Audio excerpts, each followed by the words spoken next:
اورہان پامک کے novel my name is read کے اردو ترجمہ جو ہما انور نے کیا اور اس پر پاکستان کا سب سے بڑا ادبی ایوارڈ ملا انہیں، اس کا آج ہم ایک چیپٹر پڑھ کے سناتے ہیں۔ میں شیطان۔ میں زیتون کے تیل میں تلتی سرخ مرچوں کی مہک کا بہت دل دادا ہوں۔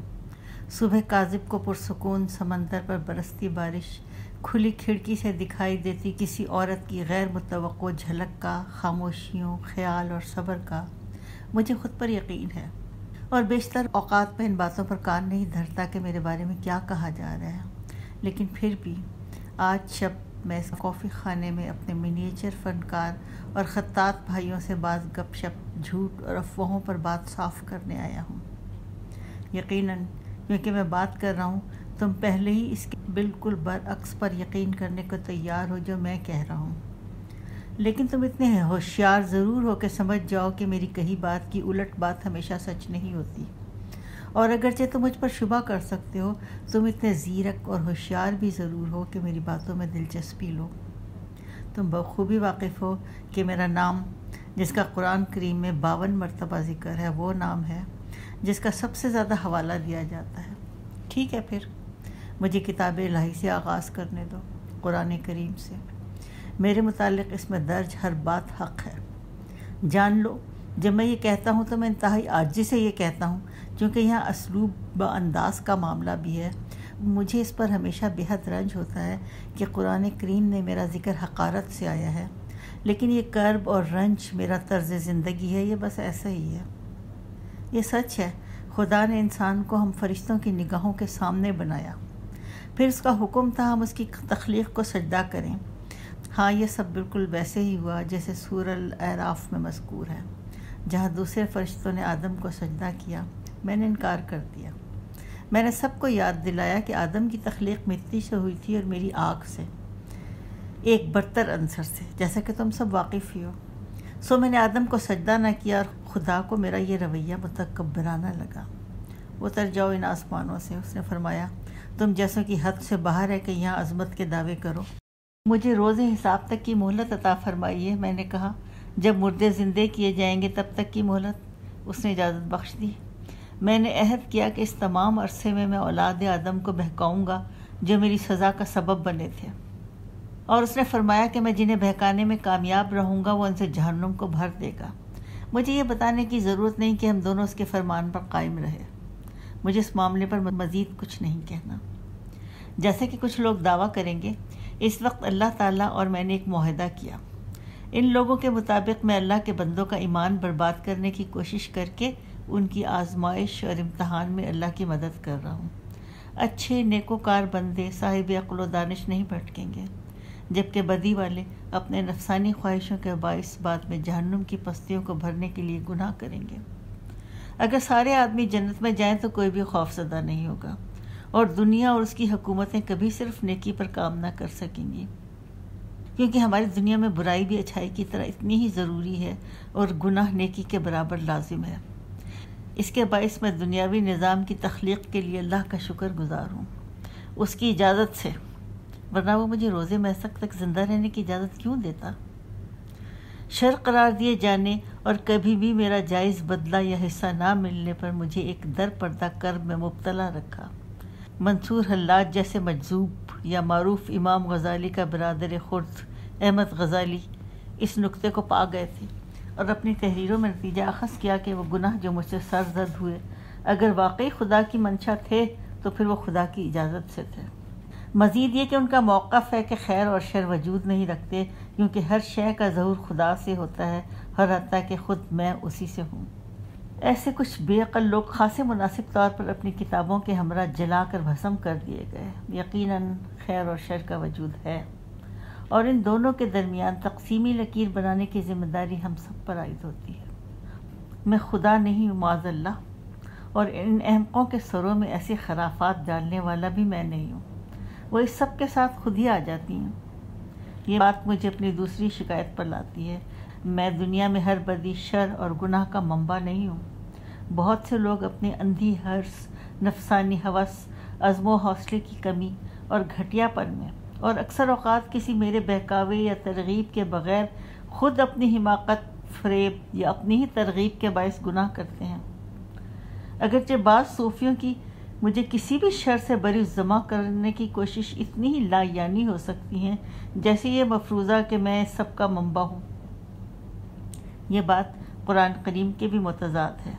ایسے ہر پھل فروش کو میں نہیں بہکاتا جو اپنے گاہکوں کے ساتھ گلے سڑے پھل منڈتا ہے، ہر بچہ جو جھوٹ بولتا ہے، ہر خوش آمدید چاپلوس، ہر بوڑھا جو جاگتے میں بےہودہ خواب دیکھتا ہے، یا ہر لڑکا جو غلط راہ چلتا ہے، حتیٰ کہ خود اللہ تعالیٰ فطرت میں کوئی شر تلاش نہ کر سکا۔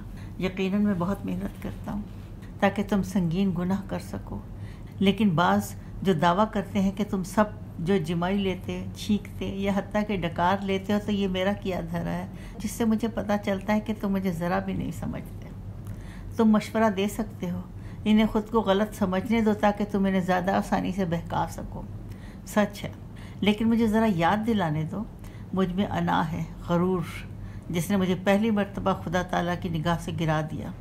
اگرچہ میں ہر قابل تصور صورت اختیار کر سکتا ہوں، اور اگرچہ میرا ذکر لاتعداد کتابوں میں ہزاروں بار آیا ہے کہ میں کامیابی سے نیکوکاروں کو بہکاتا ہوں، خصوصاً کسی حسین عورت کے حرص آمیز روپ میں، کیا میرے سامنے موجود منیچر فنکار برادران بتا سکتے ہیں کہ وہ کیوں میری بدصورت، سینگ والی، لمبی دم والی اور بھیانک مخلوق کی صورت تصویر کشی پر اصرار کرتے ہیں، جس کا چہرہ باہر کو ابھرے مسوں سے بھرا ہو؟ یوں ہم اصل معاملے پر آ گئے ہیں، تمثیلی مصوری۔ استنبول میں کسی مبلغ کا بھڑکایا ہوا ہجوم، جس کے نام کا میں تذکرہ نہ کروں گا تاکہ وہ بعد میں تمہیں تنگ نہ کرے، درج ذیل کو خدا کے کلام کے برعکس قرار دیتا ہے، کسی گانے کی طرح اذان دیتا، خانقاہوں میں مردوں کا جمع ہوتا، ایک دوسرے کی گود میں بیٹھنا اور آلات موسیقی کے ساتھ کثرت سے گانا بجانا اور کافی پینا۔ میں نے سنا ہے کہ ہمیں موجود بعض منیچر فنکار جو اس مبلغ اور اس کے ہجوم سے خوف زدہ ہیں، دعویٰ کرتے ہیں کہ فرنگیوں کے انداز میں تمام مصوری کے پس سے پردہ دراصل میں ہوں۔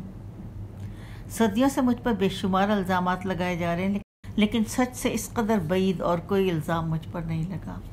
اور شروع سے آغاز کریں۔ ہر کوئی میرے اماں ہوا کو ممنوع پھل کھانے کی ترغیب دلانے میں پھنس کر رہ جاتا ہے اور بھول جاتا ہے کہ یہ سارا معاملہ شروع کیسے ہوا تھا۔ نہیں، اس کی ابتدا میرے خدائے باری تعالیٰ کے سامنے تکبر کے اظہار سے بھی نہیں ہوئی تھی۔ کسی اور بات سے پہلے اس کا ہمارے سامنے آدم کو لانے اور ہم سب سے اس کے سامنے سجدے کی توقع رکھنے کا معاملہ ہے، جس پر میں نے خاصا موضوع اور فیصلہ کن انکار کیا تھا۔ اگرچہ باقی فرشتوں نے تعمیل کی، کیا تمہیں یہ مناسب لگتا ہے کہ مجھے آگ سے تخلیق کرنے کے بعد اس ذات باری تعالیٰ نے مجھے آدم کو سجدے کا حکم دیا جسے اس نے خام کھرکھری مٹی سے بنایا تھا؟ او میرے برادران، اپنے ضمیر کے مطابق سچ بولو۔ ٹھیک ہے، پھر میں جانتا ہوں کہ تم اس بارے میں سوچتے رہے ہو، اور یہاں کہیں کوئی بات صرف ہمارے درمیان نہیں رہے گی، وہ سب کچھ سن لے گا۔ ایک دن وہ تم سے حساب مانگے گا۔ خیر، پرواہ نہ کرو کہ اس نے تمہیں پہلی ہی بار میں ضمیر کیسے دے دیا۔ میں مانتا ہوں کہ تمہارا خوف کھانا درست ہے، اور میں یہ سوال اور مٹی بمقابلہ آگ کی بحث میں بھول جاؤں گا، لیکن ایک بات ہے جو میں کبھی نہیں بھولوں گا، ہاں بلا شبہ ایک بات جس پر میں ہمیشہ فخر کروں گا، میں نے آدم کو کبھی سجدہ نہیں کیا۔ اگرچہ نئے فرنگی فنکار بالکل یہی کر رہے ہیں، اور وہ آنکھوں کے رنگت، خمدار ہونٹوں، پیشانے کی لکیروں، حلقوں اور آدمیوں، پادریوں، امیر تاجروں، حتیٰ کہ عورتوں کے ان کے حسین بدن، کانوں کے بالوں تک کی ہر تفصیل کی عکاسی اور محض تصویر کشی پر مطمئن نہیں ہیں۔ یہ فنکار اپنے زیر نظر تصویر کشی کی جانے والی شے کو وقت کے عین درمیان رکھنے کی جرت بھی کرتے ہیں، یوں جیسے آدمی پرستش کے قابل ہو، اور ان تصویروں کی ایسے بتوں کی طرح نمائش کرتے ہیں جن کے سامنے ہمیں سجدہ کرنا چاہیے۔ کیا انسان اتنا اہم ہے کہ ہر تفصیل سمیت اس کی تصویر کشی کی جائے؟ اگر گلی کے گھروں کی تصویر کشی آدمی کے جھوٹے تصور کی بنیاد پر کی جاتی کہ فاصلے پر موجود گھر نگاہوں میں چھوٹے ہوتے چلے جاتے ہیں، کیا آدمی تب دنیا کے مرکز میں اللہ کی جگہ نہ لے رہا ہوتا؟ میں جسے آدمی کو سجدے سے انکار پر ناقابل بیان تکلیف اور تنہائی جھیلنے پڑے، میں جو خدا کی نگاہ سے گل کر ملون ٹھہرا، مجھے، جیسا کہ بعض ملا اور مبلغین کہتے ہیں، ان تمام بچوں کے لیے ذمہ دار ٹھہرانا زیادہ معقول ہوتا ہے جو خود سے کھیلتے ہیں، اور ہر کوئی جواز کار لیتا ہے اس کے لیے۔ مجھے اس موضوع پر ایک آخری تبصرہ کرنا ہے، لیکن میرے یہ الفاظ ان آدمیوں کے لیے نہیں جو اپنے دکھاوے کے شوق، اپنی نفسانی خواہشوں، دولت کے حرص یا دیگر ناقابل فہم جذبوں سے آگے نہیں سوچ سکتے۔ صرف خدا ہی اپنی لامحدود حکمت و دانش میں مجھے سمجھ پائے گا۔ کیا وہ آپ ہی کی ذات باری تعالیٰ نہ تھی جس نے آدمی کو فرشتوں سے سجدہ کروا کر اس میں انا یا غرور بھرا؟ اب وہ خود کو یوں سمجھتے ہیں جیسے آپ کے فرشتے ان کے احترام کی خاطر تخلیق کیے گئے تھے۔ آدمی خود کو دنیا کا مرکز بنا کر اپنی پرستش کر رہا ہے، حتیٰ کہ آپ کے مخلص ترین بندے بھی فرنگی استادوں کی طرز یا اسلوب میں اپنی عکاسی چاہتے ہیں۔ میں یہ اتنا ہی بخوبی جانتا ہوں جتنا کہ اپنا نام کہ اس نرگسیت کا انجام یہ ہوگا کہ وہ آپ کو مکمل طور پر فراموش کر دیں گے، اور پھر وہ میں ہوں گا جسے یہ الزام دیا جائے گا۔ میں آپ کو کیسے قائل کروں؟ میں نے یہ سب دل پر نہیں لیا۔ انفرادی طور پر صدیوں کی بے رحم سنگباری، لعنت ملامت کے باوجود اپنے دونوں قدموں پر مضبوطی سے کھڑے ہو کر، کاش کہ میرے برہم اور سطحی دشمن جو کبھی مجھے سزا اور وار ٹھہراتے نہیں تھکتے یاد کرتے کہ وہ خود خدائے باری تعالیٰ کی ذات تھی جس نے مجھے روز حساب تک زندگی بخشی، جبکہ انہیں صرف 60 یا 70 سال ہی عطا ہوئے۔ اگر میں انہیں مشورہ دیتا کہ وہ کافی پی کر اپنا وقت یا دورانیہ بڑھا سکتے تھے، میں بخوبی جانتا ہوں کہ کیوں شیطان یہ کہہ رہا تھا۔